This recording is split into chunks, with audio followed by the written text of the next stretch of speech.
Bonjour et bienvenue à tous. Je vous retrouve aujourd'hui pour le dernier épisode de cette série sur les femmes pionnières. Je vous laisse découvrir l'histoire de ces 5 femmes qui ont laissé leur empreinte dans l'histoire encore aujourd'hui. C'est parti.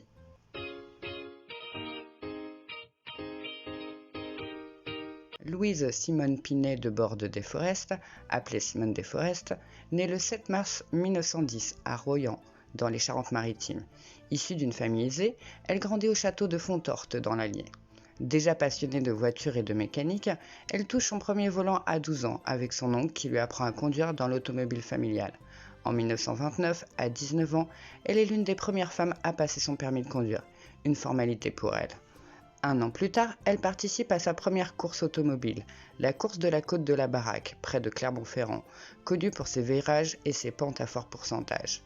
Elle devient ensuite pilote professionnelle dans un milieu presque totalement masculin. En 1931, elle participe à la course Paris-Vichy avec sa mère en tant que copilote. Puis en 1934, au rallye automobile Monte-Carlo au volant d'une Peugeot 301 avec son ami Ferdinand Hustings, pilote également. Elle part de Bucarest en Roumanie et rejoint Monaco après un voyage de plus de 3500 km et de nombreuses péripéties en cours de route. Elle remporte la Coupe des Dames et raconte les aventures de leur voyage dans un carnet tenu et illustré par Simone qu'elle appellera 3772 km par 2 jeunes filles. En 1937, avec 3 autres pilotes, Odette Sicot, Hélénis et Claire Descolas, elle effectue des essais de vitesse sur l'autodrome de Montlhéry, à bord de la Matford Diaco. À L4, elles établissent pas moins de 25 records du monde de vitesse et d'endurance, dont certains sont encore d'actualité aujourd'hui. Pendant la Seconde Guerre mondiale, elle troque les voitures de course pour conduire un camion de la Croix-Rouge. Puis à la fin de la guerre, elle reprend sa carrière de pilote automobile, participant à de nombreuses courses et rallyes jusqu'en 1957, sans jamais avoir un seul accident, devenant ainsi une légende du sport automobile.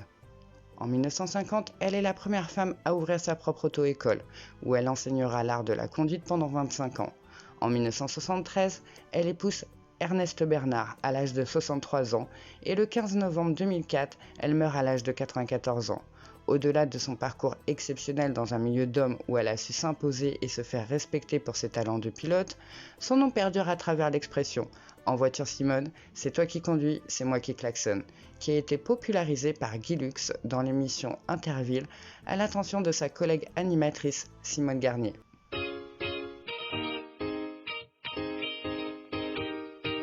Barbe Nicole Ponsardin naît le 16 décembre 1777 à Reims. Elle est la fille de Nicolas Ponsardin, un magnat de l'industrie textile et qui a su traverser sans encombre la période de la Révolution française en conservant sa fortune. En 1820, à sa mort, ce négociant riche et respecté laissera une belle fortune à sa fille. Barbe Nicole reçoit une belle éducation à l'abbaye Saint-Pierre-des-Dames et a une enfance heureuse et sans histoire. En 1798, à tout juste 21 ans, on la marie à François Clicquot, jeune homme de 24 ans. La cérémonie a lieu dans une cave avec un prêtre réfractaire qui leur offre un ouvrage de Dom Pérignon. Il est le fils de Philippe Clicquot, un important banquier et négociant en textile de la région de Reims. En 1772, il fonde une maison de champagne à son nom, le fameux breuvage qui aurait été élaboré au XVIIe siècle par un moine bénédictin, un certain Dom Pérignon, a un succès croissant autant en France que dans toute l'Europe. Philippe Clicquot devient un des pionniers de l'internationalisation du champagne en traversant l'Europe pour vendre ses bouteilles.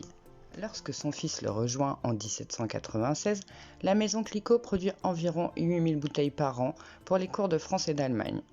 François transforme la modeste maison de champagne en véritable entreprise. Il sillonne toute l'Europe et ouvre de nouveaux marchés en Suisse, en Italie, en Autriche, en Bavière, en Pologne, en Suède et surtout en Russie qui devient la priorité de la maison. Et la production s'envole pour atteindre 60 000 bouteilles en 1804. Pour suivre la cadence, François Clicquot doit aménager des celliers plus grands à Reims. Et il doit engager des représentants pour prospecter les cours d'Europe.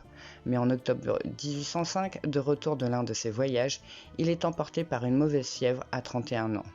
Barbe Nicole, depuis son mariage, se consacre à un rôle de bonne épouse et de mère s'impliquant beaucoup dans l'éducation de sa fille Clémentine. Comme beaucoup de femmes de bonne famille, elle tient le rôle qu'on attend d'elle, dans l'ombre de son mari. Mais la mort prématurée de celui-ci va le bouleverser sa vie. Elle aurait pu vivre comme rentière ou retourner vivre auprès de sa mère. Elle ne choisit pas la facilité en décidant de faire perdurer l'entreprise de son mari disparu. Elle se dresse contre l'avis de son beau-père qui veut vendre l'entreprise de champagne et décide de prendre l'entière direction de la maison Clicquot, une première dans le monde du champagne qui est entièrement masculin. Cependant, elle peut compter sur le soutien de Louis Beaune, le représentant de la maison Clicquot le plus doué que son mari a engagé. Il restera aux côtés de Barbe Nicole et l'aidera au développement de la maison Clicquot jusqu'à sa mort en 1921. En 1806, elle devient officiellement l'associée de la maison Clicquot, son beau-père se retirant définitivement des affaires. La veuve Clicquot, comme on l'appellera désormais, va faire face à un contexte plutôt difficile. En effet, ses plus gros acheteurs, les Russes, ferment le commerce à la France en formant une coalition avec la Grande-Bretagne. De plus, le blocus dressé contre les Anglais paralyse le transport maritime dans la Manche et la mer du Nord et la Méditerranée. En quelques mois, le nombre de bouteilles expédiées chute de plus de 80%. Mais la veuve Clicquot n'est pas femme à se laisser abattre. Elle se découvre un sens des affaires inné et d'une autorité sans pareille. Elle organise des expéditions par voie terrestre à travers toute l'Europe, chassant le moindre coût inutile et s'associant pendant un temps avec la maison Fourneau. En 1810, elle rompt son partenariat et crée une nouvelle maison sous le nom Clicquot-Ponsardin. Elle maintient les rentrées d'argent régulières en maintenant les expéditions terrestres. Malgré la levée du blocus, les Russes se méfient des produits français. Il faudra toute l'ingéniosité de Louis Beaune pour maintenir la confiance de ses clients. Elle reproduit l'idée de son mari, envoyer des représentants à travers toute l'Europe. Grâce à eux, les ventes s'envolent.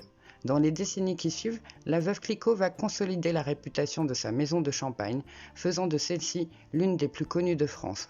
À la fin des années 20, son champagne s'exportera jusqu'aux États-Unis. Ne laissant rien au hasard, elle supervise le moindre détail, jusqu'à surveiller elle-même les comptes de l'entreprise. Elle souhaite aussi faire de son champagne un breuvage de qualité, et s'intéresse donc à la technique. Jusqu'à présent, les champagnes étaient troubles à cause des levures. On les appelait d'ailleurs les champagnes boueux, et elle est persuadée qu'un champagne clair se vendrait mieux. Elle invente la table de remuage avec l'aide de Antoine Aloy de Muller, son chef de cave, qui permet de clarifier les vins et qui existe encore aujourd'hui. Elle est l'une des premières à personnaliser ses bouteilles d'une étiquette jaune reconnaissable et du signe VCP pour Veuve Clicquot-Ponsardin, accompagné d'une encre marine sur les bouchons. Elle ne s'entoure que de peu de personnes de confiance. Après la mort de Louis Beaune, c'est Édouard Werlé, engagé en 1820, qui deviendra 10 ans plus tard associé de la maison Clicquot et qui s'impose comme son bras droit. Retirée partiellement des affaires depuis les années 1850, elle meurt le 29 juillet 1866 à Boursault près de Reims, à l'âge de 89 ans, en prenant soin de confier préalablement son entreprise à Édouard Werlé. Et même si elle n'avait jamais mis un pied hors de France, l'annonce de sa mort fera écho dans toute l'Europe. Elle a transformé sa petite maison de champagne en véritable institution du domaine. Encore aujourd'hui, le domaine Clicquot et la marque sont considérés comme un gage de prestige et de qualité. Aujourd'hui, le domaine produit un champagne respectant l'environnement, produisant plus de 22 millions de bouteilles à l'étiquette jaune chaque année. Barbe Nicole Ponsardin ne s'était pas trompée en prenant la suite de son mari.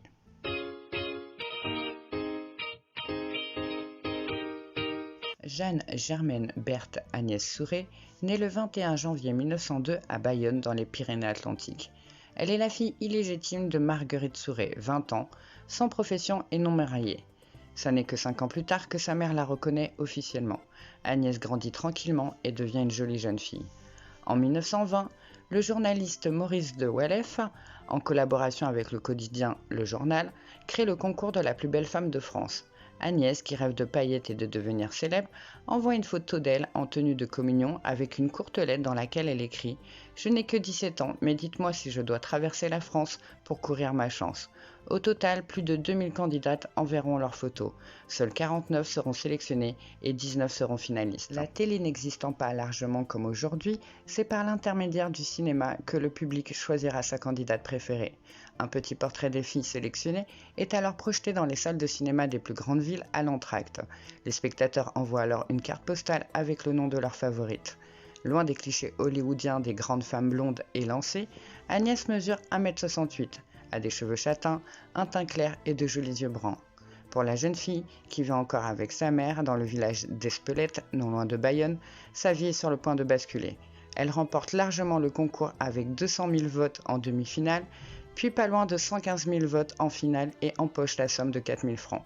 Suite au concours, un article dira d'elle: cette fleur de nos Pyrénées brûlantes, atténuée par les brumes de l'Armorique, réalise l'idéal en demi-teinte qu'on appelle le charme français. Comme son idole, la célèbre actrice Sarah Bernhardt, Agnès rêve de scène. Elle décroche son premier rôle dans le film Le Lys du Mont-Saint-Michel, qui obtient un certain succès.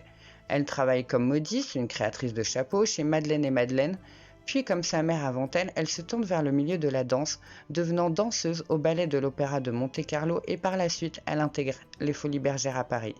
Entre les spectacles de danse et les tournées, elle aime retourner sur sa terre natale, le Pays Basque, où elle prend plaisir à se promener sur les plages à cheval ou en compagnie de son chien Cricri. La maison de famille sera même renommée Ederena, soit la plus belle. Alors qu'elle est en pleine tournée en Argentine, Agnès meurt d'une crise d'appendicite le 30 septembre 1928.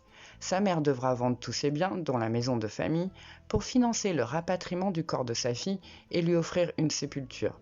Le caveau en marbre rose, gravé à l'effigie de la jeune femme et doté d'un vitrail dans le style art déco, se trouve dans un coin du petit cimetière d'Espelette. De la vie de ses contemporains, malgré sa beauté exceptionnelle et un talent certain pour la comédie, la naïveté d'Agnès faisait craindre qu'elle ne soit pas faite pour le monde du show business qui peut s'avérer parfois dangereux pour les jeunes starlettes. C'est après la Seconde Guerre mondiale et la mort du journaliste Maurice de Waleffe, inventeur du concours, que celui-ci commence à prendre l'importance qu'on lui connaît aujourd'hui, surtout avec l'arrivée en 1952 de Geneviève de Fontenay, qui se charge de l'organisation. Il change de nom pour devenir Miss France et sera retransmis en direct à la télévision à partir de 1987. Depuis Agnès Souré et plus de 100 ans de concours Miss France, nombre de petites filles ont dû rêver d'être princesses en regardant les Miss dans leurs robes à paillettes et leurs diadèmes étincelants.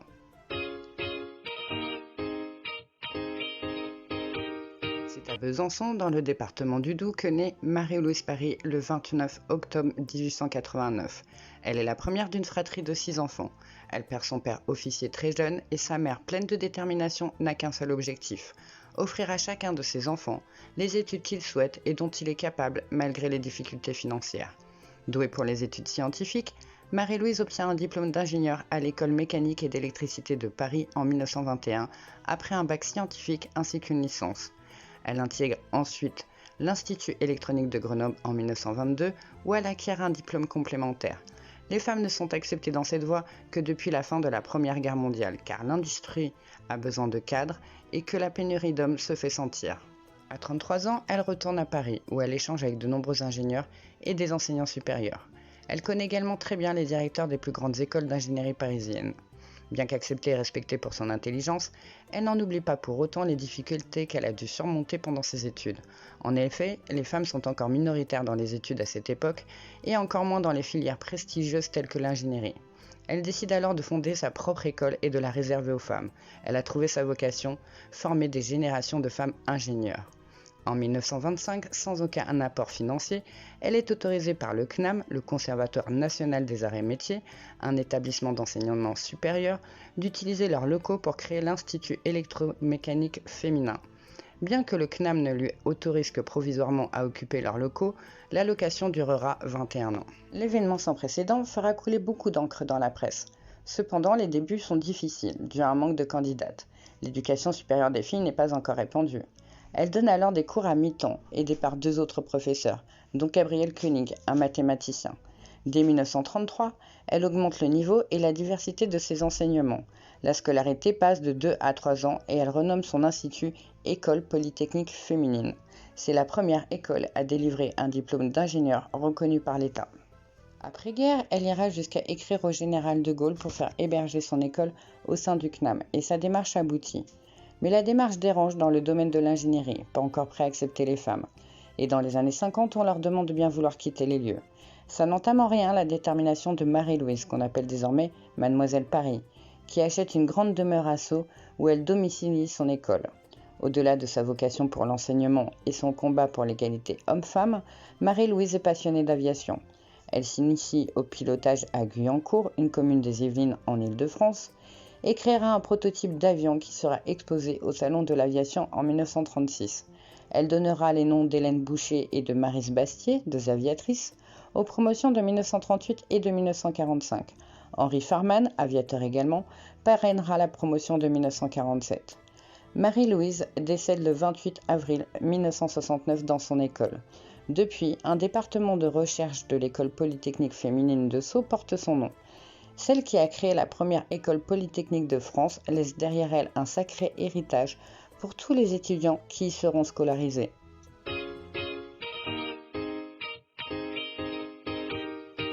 Alors, pour cette femme, on ne peut pas vraiment parler de pionnière dans son domaine. Mais je voulais finir sur l'histoire d'une femme plus insolite. Alors, découvrons ensemble l'histoire de la première et de la plus prolifique des tueuses en série française. Nous sommes dans la Bretagne du XIXe siècle. La pauvreté de la région a atteint un niveau jamais inégalé. Dans une période de changement politique après la Première République et le Premier Empire, le tout-puissant clergé exerce son influence et en profite pour s'enrichir dans un territoire qui se meurt dans une crise économique qui n'en finit pas. Les épidémies, le manque de nourriture et d'hygiène aggravent la situation. C'est dans une Bretagne où l'on parle encore le breton et pas le français, et qui est régie par les contes et légendes ancrés dans la tradition qui terrorise les villages reculés de la campagne que naît Hélène Gégado. Hélène Gégado voit donc le jour le 17 juin 1803 à Plouhinec, près de Lorient. Elle grandit dans une famille de cultivateurs pauvres d'ancienne noblesse. Elle est choyée par un père qui ne lui refuse rien, mais est maltraitée par une mère cruelle. Celle-ci la tyrannise, la rabaisse et la terrorise avec la légende de l'Ankou. Il s'agit de la représentation de la mort, proche de la légende du croque-mitaine. Voilà comment il est décrit. L'Ankou est un vieil homme un peu voûté, aux longs cheveux blancs, très grand et d'une extrême maigreur. Il est vêtu d'une veste noire à longues basques et de braies nouées au-dessus du genou. Il porte également un feutre noir à large bord qui masque une grande partie de son visage particulièrement hideux. Un visage sans nez, une bouche grimaçante qui s'étire d'une oreille à l'autre.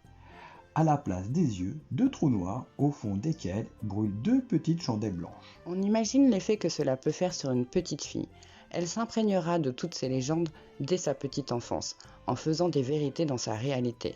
Tellement martyrisée par une mère qui la surnommera Fleur de Tonnerre, d'une fleur poussant dans la région, elle acquiert une réputation de sorcière. Les autres enfants la rejettent et elle est tellement bercée par le morbide qu'elle devient l'incarnation de ce personnage qui la terrifie, l'Ankou.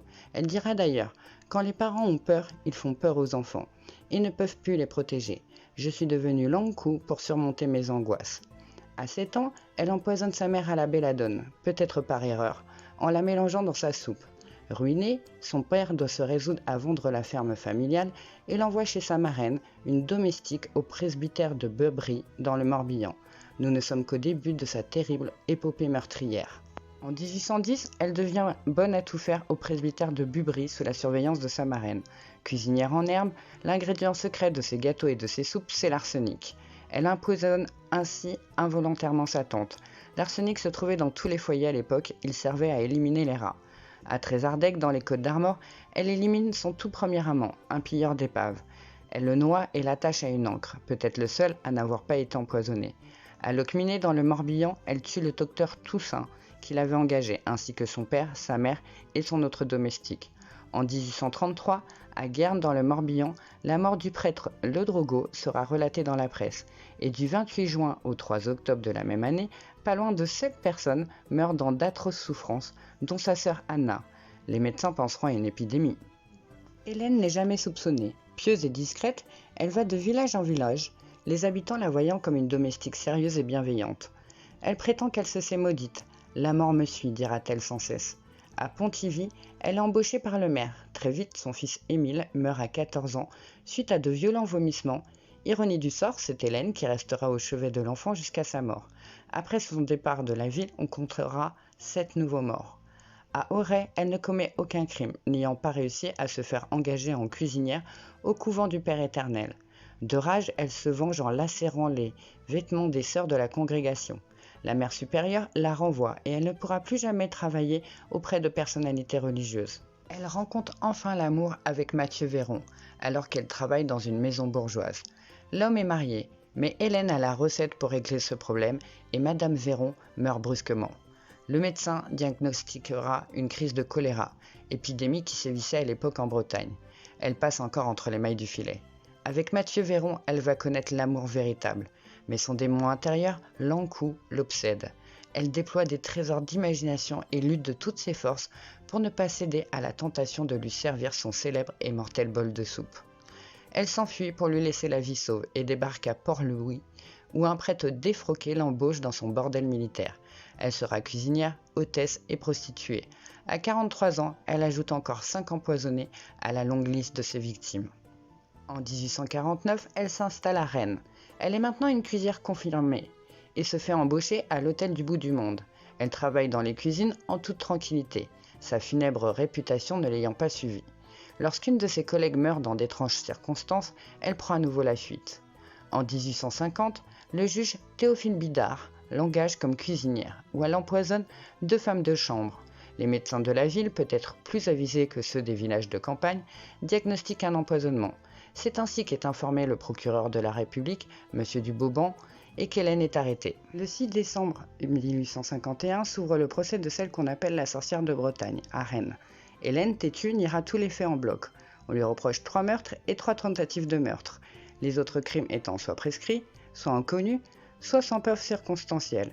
Officiellement, à ce jour, elle aurait commis 37 meurtres. Le corps de ses victimes sont exhumés et autopsiés. Les analyses décèlent de l'arsenic et Hélène est la coupable toute désignée, puisqu'au moment de son arrestation, les autorités ont retrouvé de l'arsenic dans son sac. Elle est condamnée à la peine de mort à 48 ans. Le 26 février 1852, Hélène est guillotinée sur le champ de Mars de Rennes. Elle avouera tous ses crimes à la veille de son exécution, amenant le total de ses victimes à 60, bien qu'on soupçonne aujourd'hui qu'elle ait commis pas moins d'une centaine de meurtres. Elle dira avoir tué froidement, sans haine ni colère, ne faisant que son travail. L'Ankou doit récolter des vies, c'est son devoir. C'est ainsi que se termine l'épopée meurtrière de la première et de la plus grande des tueuses en série française. Merci à vous d'avoir regardé cette vidéo en ma compagnie et d'avoir suivi le parcours de ces 5 femmes précurseurs au dessin exceptionnel au vu de leur époque. Pour ma part, je vous retrouve très bientôt pour un nouveau personnage oublié.